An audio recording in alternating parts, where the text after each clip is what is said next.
Okay, right. Let's pray. Father, we thank you this evening once again as we come to the conclusion of this amazing book. We just pray that you will once again minister to our hearts and speak to our hearts, God, in these concluding passages, truths that are revealed about the heart of God and our response as a human being to the work of God, not only in our lives but also in this world. So, thank you once again for all that you do in Jesus' name.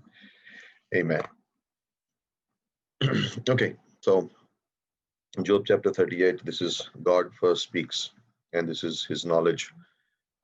It says in verse 1, then the Lord answered Job out of the whirlwind and said, who is this that darkens counsel by words without knowledge? Now gird up your loins like a man, and I will ask you, and you instruct me. Elihu, yesterday we talked about, was talking about a storm and God will speak. And now out of the storm, God speaks to Job. Uh, the problem is not that Job uh, wants an explanation about God, but he desired a revelation. And this is the difference between in the Christian life, that many times we are looking for an explanation about what we are going through or what's going on, but God is actually, wanting to give us a revelation of who He is, and that's the difference in the Christian, victorious Christian. Uh, a Christian who always lives in depression or discouragement is actually looking for answers all the time, explanation why God. But the victorious Christian is the one who begins to see the revelation. What is God doing in that? And with all these four people who had talked, but none of them could, persuade Job. And and they are talking and doing, and everyone has said everything. And all these five men are sitting in the ash heap. And it says, out of the storm, out of the whirlwind, God begins to speak now. It's never, it's not difficult to understand why God would use a storm, and he did that many times in the past also. On Mount Sinai, Exodus 19, he spoke. Elijah out of the storm, he spoke. Ezekiel out of the storm, he spoke. Even the disciples in the storm, he spoke. So God begins to speak his way. And I hope if you have read 38, chapters 38 onwards to the end of the book, you will see 77 questions that God will ask. And God speaks. And this is God is giving a demonstration of his power, who he is. And because why? Because Job has said that, I think in chapter 27, I know God, and God will begin to challenge him now. And if you look at 38 to 41, and actually part of 42, these are the three basic questions that God will ask. Can you anyhow explain what I've created? Like, can you explain my creation? Second thing, can you take care of my creation? And third, can you rule over my creation? Can you subdue it? Can you bring it under control? And he uses, nature. He uses, astronomy. He uses ocean currents. He uses animal life, bird life, and we'll talk about a little bit about that. And he brings these things to the mind of Job, that this is how God is and this is what God has done. You know, so he's talking about the wisdom that God had when He made the universe, the care that God has when He deals with those who He has made, and then he talks about that some things that He has made, man is not able to subdue. And God calls Himself that way in chapter 1, in chapter 38, verses 1 to 38. He says, those who is the one who darkens my counsels with words without knowledge. In the question behind it is, why is he saying is this? Why are you ignorant? Why don't you understand that there is something called providence? God is not questioning Job's integrity in these passages, by the way. He's only telling Job that you do not have the complete ability to explain the ways of God to the world. Like, you think you know how God works or how God works with the ways of God, but they are way higher. Isaiah 55. There is truth, but there is no humility in Job. That's what God is trying to say. Because Job thinks he knows God, but God will now reveal to him how much he does not know about God. You know, and this is an important uh, principle for us to remember, that true humility, remain humble, because when we are humble, then God reveals things to us about himself that we are generally not aware of. We can be aware of many things. We can have great knowledge. We know those things, and all that is good. Nothing is wrong in that. But trying to claim that I know how God's ways are, how His works are, we take away from the mystery of the work of God. And I think Job bordered on that. Job was saying that, I understand and I want to meet him in the court and let him come as a court and either let him, punish me or let him set me free. And God actually gives a better option. Do you want to meet me in court or should we meet at the throne of grace? And this is for every believer to understand. This is for every believer to choose in their lives. What do you want? Where do you want to meet God? Do you want to meet God in the court or do you want to meet God at the throne of grace? And obviously the answer is the throne of grace. Obviously, because at the court, you know, no one can save me before God. No one. I'm always, my righteousness is like filthy rags. But when I meet him at the throne of grace, then I get what I don't deserve. I wrote a note and I was reading it today on some things that we had written in, you know, about true humility. And this is, I hope I can find it. And, it talked about, you know, what does lack of humility cause? And here are four things. Uh, Lack of humility causes first, we miss grace. We miss the grace of God. This is Genesis chapter 28, verse 16. Jacob is being promised by God, I will bring you back, but he doesn't understand that. But that is the grace of God. I will bring you back. When we don't have humility, we miss the grace of God. We don't realize that in this situation, I'm getting God's grace and I try to do what I want to do. The second thing that happens, you know, when I lack humility this is Hebrews chapter 4, verse 1. I come short, I fall short of the grace of God. In other words, I forget the grace of God. Thirdly, 2 Peter chapter 3, verse 9, I forget the promise of grace. God is not willing that anyone would perish, that they forgot. Like Peter would say to them, do not let one fact escape your notice in verse 8 of 2 Peter chapter 3. Beloved, that with the Lord 1 day is like 1,000 years, and 1,000 years is like 1 day. And he is not slow about his promise. Some count it as slowness, but he is patient towards you, not wishing for anyone to perish, but for all to come to repentance. And this is amazing, If I lack humility, if I think I know it all, and this is the Christian who thinks he knows it all. And God says, like Job, hey, you lack humility. You think you know everything? Let me ask you a few questions, and if you can answer them. Fourth thing that happens is Hebrews 12, verse 15. I fail the grace of God. I use the grace of God, but I fail it. I fail to use it in my situation, and I end up bitter. And so this is four things. That this is what the lack of humility causes. Lack of humility. What will humility do? It's Galatians chapter 6, verse 1. It bears the burden of another, and First Corinthians 10. You know, it does not find people's faults. That's what it does. And so these four verses are amazing. This is the lack of humility can cause these things. And Job therefore missed the grace of God, and he wants God in court. He forgets the promise of God. God is not slow regarding his promises. He fails the grace of God. He understands. He doesn't know, and God lovingly brings it back. In verses 4 to 7, God compares himself and talks about these things. Now, chapter 38, verse 7 is an amazing verse to remember. Okay, mark it down in your Bible. When the morning stars sang together and the sons of God shouted for joy. What is he talking about? Like, this is the angels singing at creation, at the creation of the earth. The angels sang at creation. It was so wonderful that the stars, the angels sang for shout joy. But where was Job? He was not there. Then how can he say, I know so much about God? Because God planned the work of creation. But sin turned the creation into, in a bad place. And since then, man has had selfishness. Man has had sin and this pride. There is a lack of humility, and all those things happened. And the Lord moved, and then in verse 8 onwards, You know, actually, verse 4, God actually asks Job this question: where were you when I laid the foundation of the earth? In verse 7, when the morning stars sang together, and morning stars is a reference to the angels. So where were you? In verses 8 to 11, he talks about the seas. Who enclosed the seed with doors when the bursting forth went from the womb? When I made the cloud with a garment, thick darkness and swaddling band, I placed boundaries.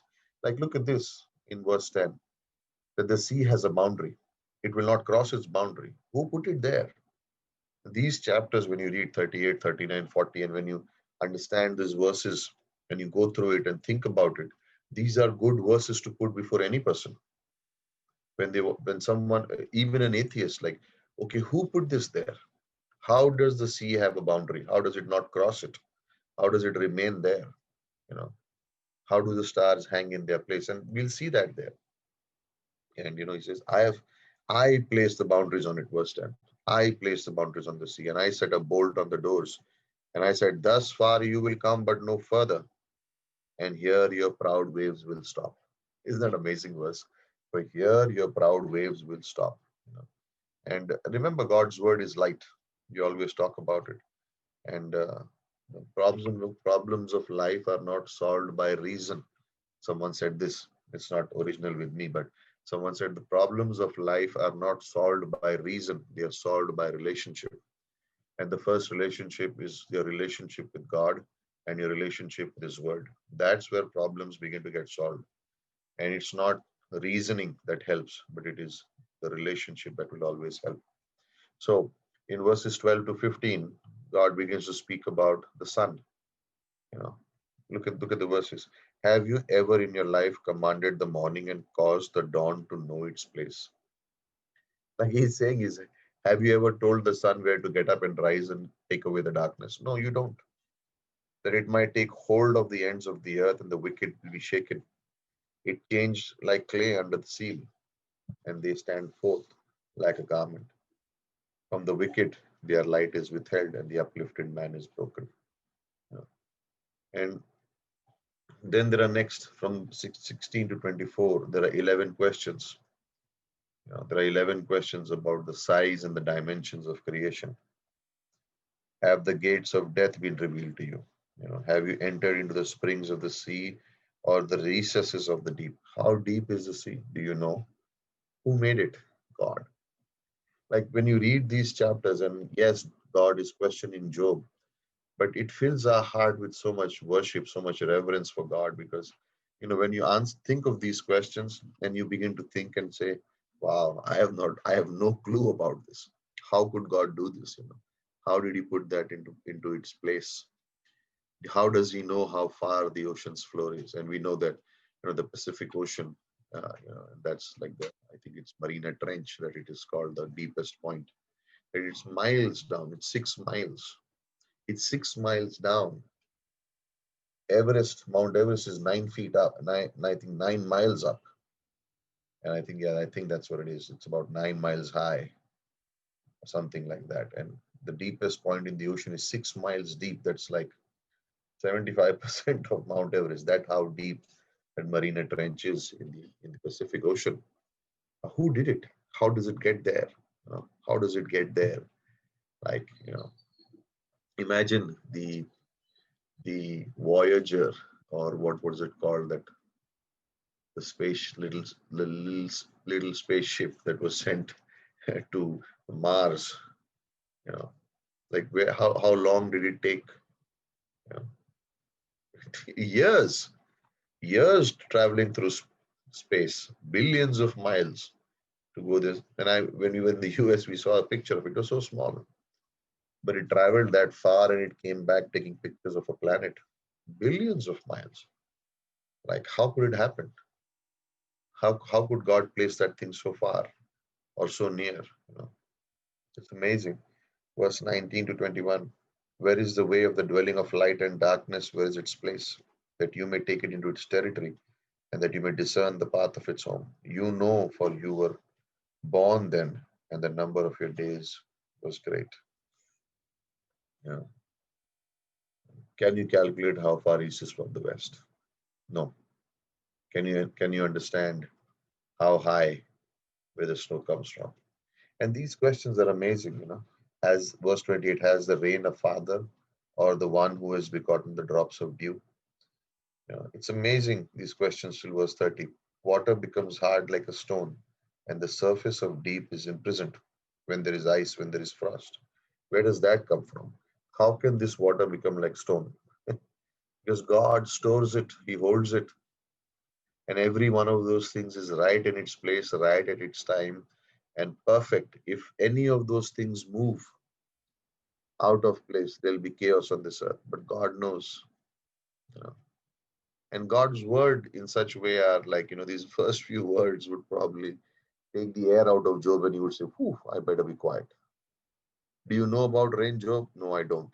Do you know about ice and how the snow falls and how the water turns into ice and then what happens and hail and frost? No, I have no clue. you know. And then maybe at right now, Job is saying, oh God, okay, stop, God, stop, enough. God says, no. I have something more to say. I have a little more to say to you. Can you bind the chains of the Pleiades or loose the cords of Orion? Can you lead forth the constellation in season and guide the bear with their satellites? Like astronomy is based on the positions of these stars and these systems. They look at these things, they know that they don't move, they have a pattern and how they are, and based on those things, they look into the sky and they look into the in the known universe, and they try to find out the closest planet and all those things. Where? Because God has put all things into perspective. Do you know the ordinance is in verse 33 of the heavens, or the fixed rule over the earth? Can you lift up your voice to the clouds so that an abundance of water may cover you? Like God is now going on. It's like, okay, all five of you have spoken specially. Now, Job, I'm going to talk to you. And he goes on and he's like, God is on the rampage. And he's like, there I come. Give me the answer for this one. Give me the answer for that one. You can study heaven. You can study about the stars. You can study about all those things. But do you have power over them? Can you control them? No. No. Then how can you say, you know, God, why don't you set right? Why let's meet in court? Vindicate me. How can you say that? You know, how can you say that? How can you change? How can you talk to God's authority?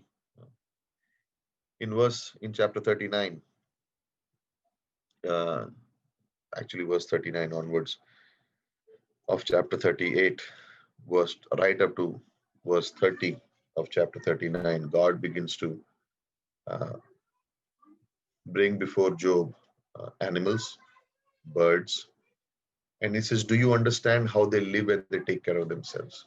And this is unique. This is like when you read this portion, you cannot stop but smile. Can you hunt the prey for the lion or satisfy the appetite of young lions? Obviously not. When they crouch in their dens and they lie in wait in the lair, who prepares for the raven its nourishment? And when its young ones cry to God and wander about without food. Isn't that amazing? Even the ravens, the young ones cry out to God. Do you know the time the mountain goats give birth? Why? They give it high up. No one knows. No one knows when they are born. And to all these questions that God will ask, do you understand how they live and how they take care of themselves?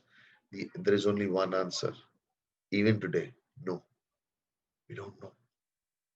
But we know that God does. In His wisdom, in His power, God supervises and makes sure that His creatures are cared for or taken care of. If they are so much, how about you and me?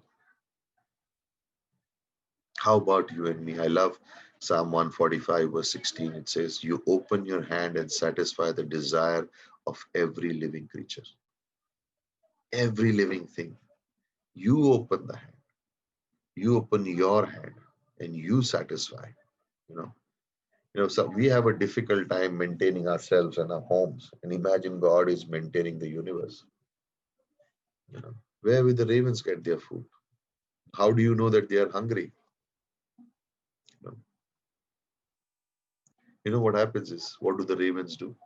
Once the lions have left the carcasses behind of their prey, the ravens go and eat from there whatever is left. Their food is provided there. Who taught them to find food? God. You know. And then he moves from death to birth when he says, the goats and the deer and the young ones, how do you know they grow up safely? How does the mother of these animals know when they're ready to leave home? You know, how does that happen? In verse 5 to 8, it talks about the wild donkey. Who sent the wild donkey free and who loosed the bonds of the swift donkey? To whom I gave the wilderness for a home and a salt land for a dwelling place. Like he's in a wilderness, he's in a salt place. He explores the mountain for pasture. He searches after every green thing. Where did he get his food? You know, in verse 9, 10 onwards, he talks about verse 9. Will the wild ox consent to serve you, or will he be able to spend the night in your manger? Can you bind the wild ox in a furrow with ropes, or will the harrow in the valleys? Will you trust him because his strength is great and leave your labor to him? Will you have faith in him that he will return your grain and gather it from the threshing floor? What's he saying?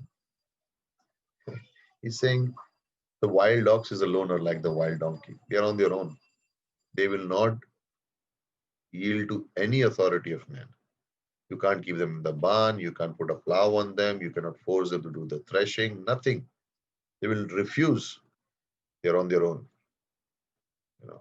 And so God is basically saying, listen, if you cannot succeed with animals, how do you expect to succeed with me in court? Do you think you're that strong? Verse 13, the ostrich's wings flap joyously and the pinion of the plumage of love. For she abandons her eggs to the earth and warms them in the dust. And she forgets them that her foot may crush them or the wild wheel. Like this is the ostrich. This is the ostrich.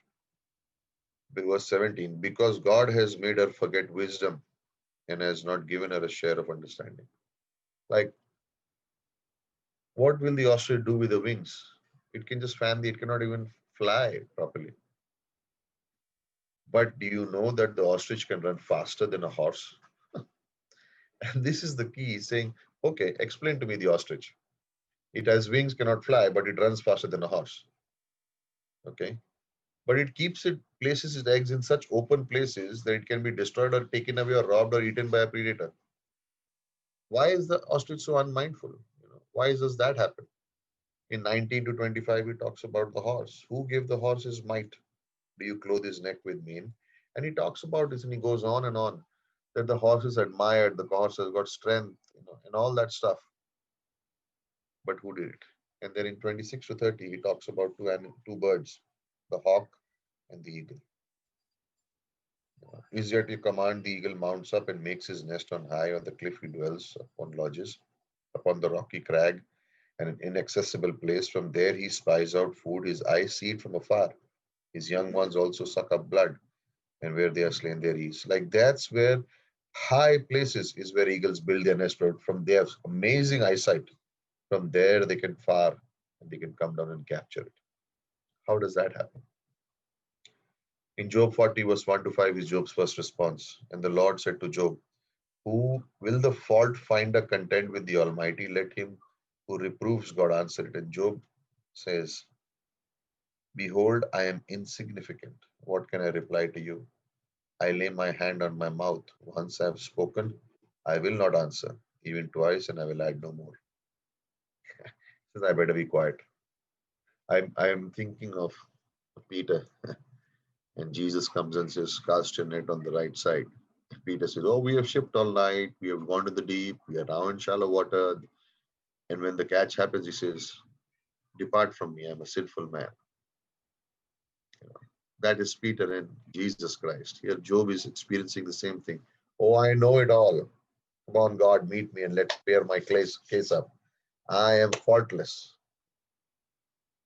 And God says, okay, now you speak. He says, I have nothing to say. I'm vile. He means, like insignificant, unworthy. I have no right to debate with God. Then in verse 6, chapter 41, verse 34, God speaks about his power. And he said, gird up your loins like a man, and I will ask you, and you instruct me. Will you really annul my judgment? And he goes on in verse 15, now behold the behemoth which I made as well. He eats grass like an ox. Behold, his strength in his lions, and his power is in the muscles of his belly. He bends his tail like a cedar, and the sinew of thighs are tight. Many people think that this is the description of a hippopotamus, that a hippopotamus eats grass, but it is stronger than man. Like, how does that happen? You know, behemoth, it's called. You know, and so modern weapons, and it's all those things. That there is a hippopotamus. Man eats so much food, but the hippopotamus eats grass, but it is stronger than man. And the hippo has such a powerful body, strong muscles, and his bones are like iron rods. And in spite of eating so much, man is no match for it. How? How has that happened? Can you capture that creature? And the answer is obviously no. Chapter 41, verses 1 to 34 is basically, can you draw a Leviathan with a fish hook or press down his tongue with a cord?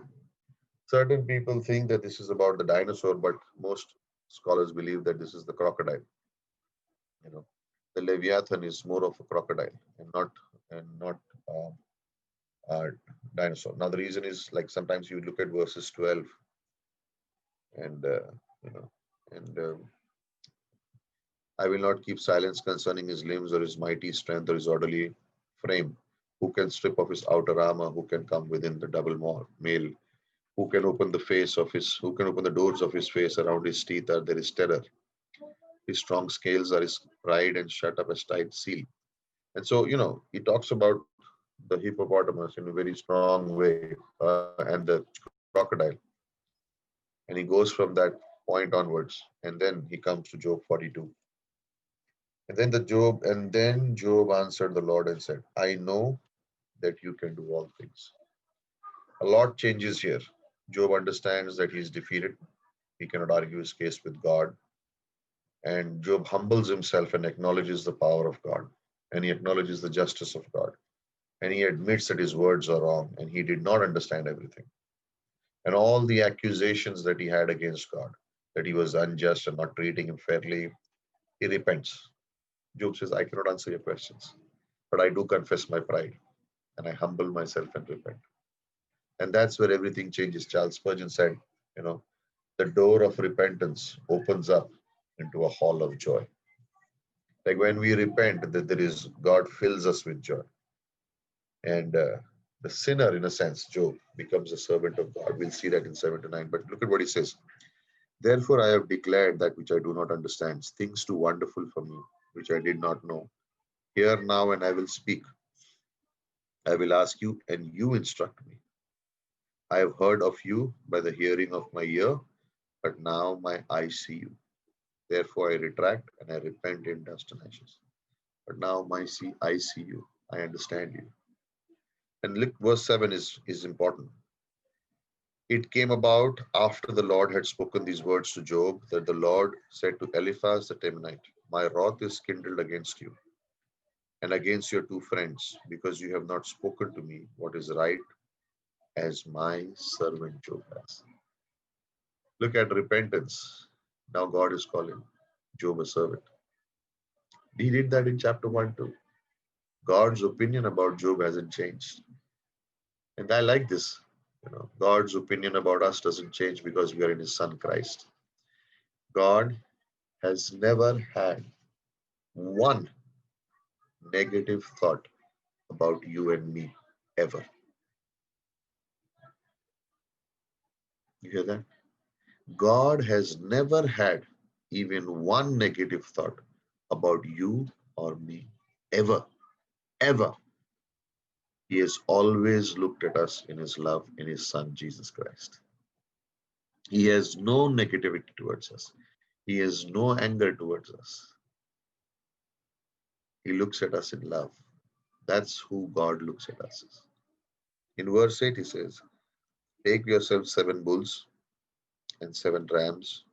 Go to my servant Job and offer up a burnt offering for yourself. My servant Job will pray for you, for I will accept him so that I may not do with you according to your folly, because you have not spoken of me what is right.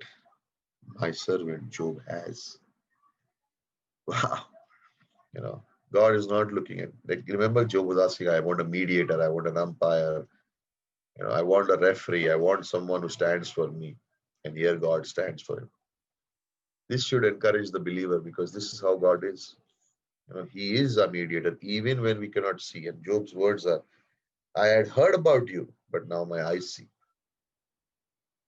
You know, like this is faith. I know about you, God, but I'm not experiencing you right now. And God says, but I am not changed. I have not changed. Even though, I think this is 2 Timothy 2:13, even though we abide unfaithful, he abides faithful because he cannot deny himself. That's God. He cannot deny himself. God always forgives. He always brings the blessing back. And so Eliphaz the Temanite and Bildad and Shuhite, the Zophar. Verse 10, and you can highlight this verse too. The Lord restored the fortunes of Job when he prayed for his friends, and the Lord increased all that Job had twofold. When he prayed for his friends. Otherwise, Job could have said, hey, see, all your accusations have failed. God is saying, no, Job will have to pray for you. He has to intercede on your behalf. And Job does. And then God doubles everything. Right? See the hidden message in this verse. When Job prayed for his friends, then God doubled everything. When Job forgave his friends, then God doubled everything. Like, never carry a heavy burden, and that is someone else's burden of unforgiveness. The longer unforgiveness is stored in the heart, the quicker bitterness comes. The quicker bitterness will come. Don't hang on to it. Let it go. And you may be right, and the person may be wrong. And God doubles everything. Then all his brothers and all his sisters and all who had known him came before him in verse 11. And they ate bread with him. They consoled him. They comforted him with all the adversities that the Lord had brought upon him. And each one gave him a piece of money and a ring of gold. And the Lord blessed the latter days of Job more than his beginning. And he had 14,000 sheep and 6,000 camels and 1,000 yoke of oxen and 1,000 female donkeys. And he had 7 sons and 3 daughters. Hey, he had 7 sons and 3 daughters there, and now he has 7 sons and 3 daughters. What's going on? It's not double. There is double because he has 10 children on earth now and 10 in heaven. Those who died first, we have gone to heaven. He has double. He has double. And in verse 16, he says, after this, Job lived 140 years and saw his sons and grandsons in 4 generations. Maybe God doubled his age also. You know what? Look at the names of the kids. He named the first Jemima, the second Kezia, and the third Karen Hapuch. Jemima means dove, Kezia means cinnamon, and Karen Hapuch means eyeshadow. Like, imagine that names. Uh, Dove, cinnamon, and eyeshadow. Like, I was thinking, would I name my kids like something that means eyeshadow? I don't know. Maybe, of course not actually, but but this is the names. Why is his names mentioned of his daughters here and not his sons? I have no idea. I have no clue. But maybe they are beautiful daughters. And look at this. And in closing, I want to say this. Uh, when we look at the ending of the book of Job, we can come to the conclusion sometimes that every problem of ours will probably end with all the problems solved, and there'll be no hard feelings, and everyone will forgive, and like the storybook goes, everyone will live happily together forever after. And that's a good desire, and God can surely do this, but it doesn't always happen that way. But this will surely happens, that God will write the last chapter always. And so that's why we don't have to be afraid. And maybe, sometimes everything that we wanted to be forgiven, forgotten, and, gone away, and it may not happen. But God writes the last chapter, and we can trust him because he will always do the best. That's the main key. Look at chapter 1. Like Job has no clue, and God boasts about him in a sense and allows the trial to come. And in chapter 2, he doubles everything. And we want that too. And we can understand that too. And maybe God will do that for all of us. And maybe he may not. I don't know. But we don't have to be afraid because in the end, God writes it. And when he writes it, Romans 8:28 happens in that way. He causes it for our good and his glory. In verse 29 of Romans 8, so that we would become like Christ. We would become like Christ. You know. And so no matter what happens, the key of this was yes, God is in charge, but as James 5:11 would say, you have heard about the perseverance of Job and also the purpose of God, who is compassionate and merciful. So perseverance of Job, keep following God and have patience because it's by faith and patience we inherit the promises of God. But at the same time, also remember that God is compassionate and merciful, and He will not allow things to go beyond control. So there is the patience of God, there is the perseverance or the endurance of Job, but fellowship is the key. Fellowship will always remain the key. Continue to fellowship no matter what happens, and God will bring those things to pass. Okay. So, amen. So, we'll close the book of Job here. You have time now if you want to ask any questions or if there is something else that you would like to ask or want to comment. Feel free to comment also.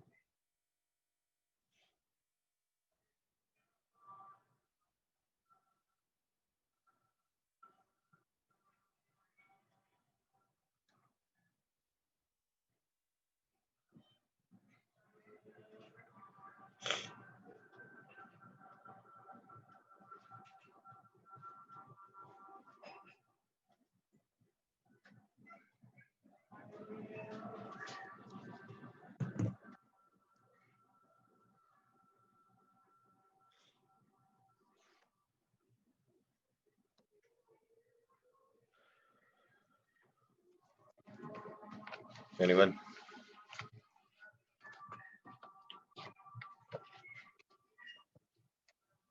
So, Pastor, when you were speaking about the creation part, yes. how God has created everything, and when He's questioning Job Yeah. um, about those things, how the birds and the animals are taken care of. Uh, the verse that I was going through today was Luke 12, verse 7, and where God, like Jesus, is telling that the very hairs of our heads are numbered, and we are more valuable than sparrows. Yeah. Yeah, so and God is going a step ahead and telling us that like even though He's taking care of all these things, but we have a like that's the privilege that we have as creatures or creations of God, that we are more closer to Him, or like He's taking care of us in a probably a special way, like as the whole human race goes.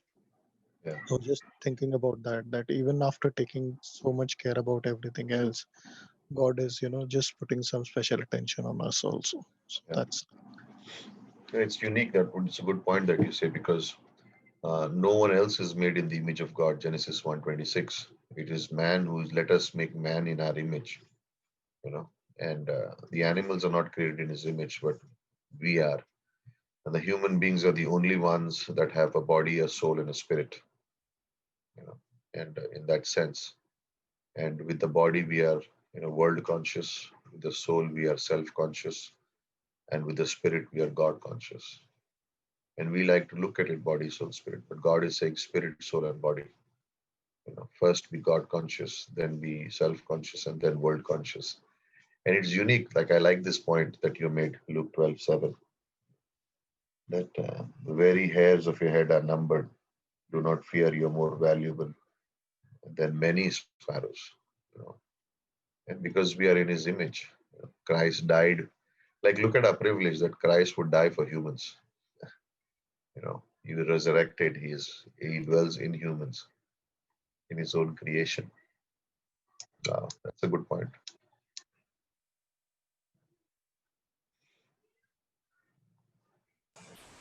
Good evening, Pastor Reena here. Hi. 7, 8 years ago, my friend is there. She is also Christian. And Yes. she told me once we were sitting, and she told me, Reena, there is no difference between our God and non-Christian God. Yeah. Told me, see, something is there in their God also. Then only means that so many people are worshipping them. Means that those gods and all. कुछ Yeah. तो अंदर सच्चाई है. means that कुछ तो है. So Mm. that time I just told her कि means ना, see, we worship a living God. Our God is a living God. Jesus Christ is risen after 3 days, and He is with us now, and the Holy Spirit is within us. Everything I told her, but I was not very confident in my answer. Means na, Mm. from so many years I was thinking, means na, I always I want to give her the right answer, right in the sense detailed answer. Today Mm. I got this chapter where it is written, मतलब means ना खुदा बाप ने क्या किया? All the Mm. creator only can give the details of his means na creation. He Right. here in these verses, in these chapters, God has given all the answers. Means na all the details Yes. of heaven. Means na the animals, birds, the whatever means ना जो भी उन्होंने बनाया उस सब का detail, Yes. very fine details have given in these chapters. So Yeah. tomorrow definitely I'm going to call her and tell her कि means ना you read these chapters, you'll get the answer. Means ना you will be able to understand कि हाँ how great is our God and what He has done. Means ना the Creator is our God only. Yeah. So I like. Uh, two other portions you can share. Yeah, if you can write them down and we can read those verses. 2 Corinthians 4:4 and Ephesians chapter 2 verse 2. Sorry, 2 Corinthians 4 verse 4. 4 verse 4. Anyone can read that verse. 2 Corinthians 4 verse 4 and Ephesians chapter 2 verse 2. So if you can read that, because this is when people say that there is something about the God in this world and that all the gods are one, then this is two verses. Now, I'm not saying that quote it straight away, but if the person is a believer, it is shocking that they would say those things. And Huh. the reason is also because lack of doctrine. They have not read the Bible probably. Yeah. No, they Traditionally, are just chanting that means they are they. I don't know whether they have the Bible. I ask her so many yeah, times. They are just doing. They are going for mass and then they come home. Means yeah, now yeah, last month only I asked her. Means now you have online church. So how you are doing? Then she said, no. Nowadays we have the different priest. Means the father is different. So yeah. he is teaching more about from the Bible, and means that we can also have, if we have the Bible, we can read from the Bible. Means that they have changed their pattern. Yeah. So So second Corinthians 4:4, this is what it says. In whose case the God of this world has blinded the minds of the unbelieving so that they might not see the light of the gospel of the glory of Christ, who is the image of God. So who is the God of this world? Satan. Okay. Paul is talking about that. And what is his work? He blinds the mind of the people so that they don't see the light of the gospel. Ephesians chapter 2, verse 2 talks about the past. We were dead in our sins, verse 1.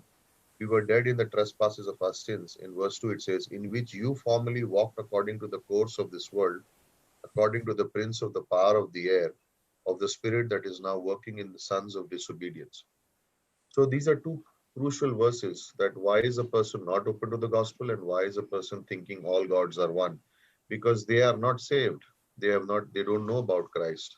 Really, they may speak about Christ, but they probably don't have accepted Christ. And therefore, all systems look the same because the God of this world and the one who has founded all the different religions that we see today in the world. And many times people will attribute Christianity, born again, as a religion, but it's a relationship. Therefore, these two verses very clearly tell you that people sometimes they move away from the truth because one, the enemy does not want them to know about the gospel. And so this is a convenient way out, that all gods are one, but all gods are not one, and they cannot be, because one is creation, the second is like I just said, that Christ dying for the sinners.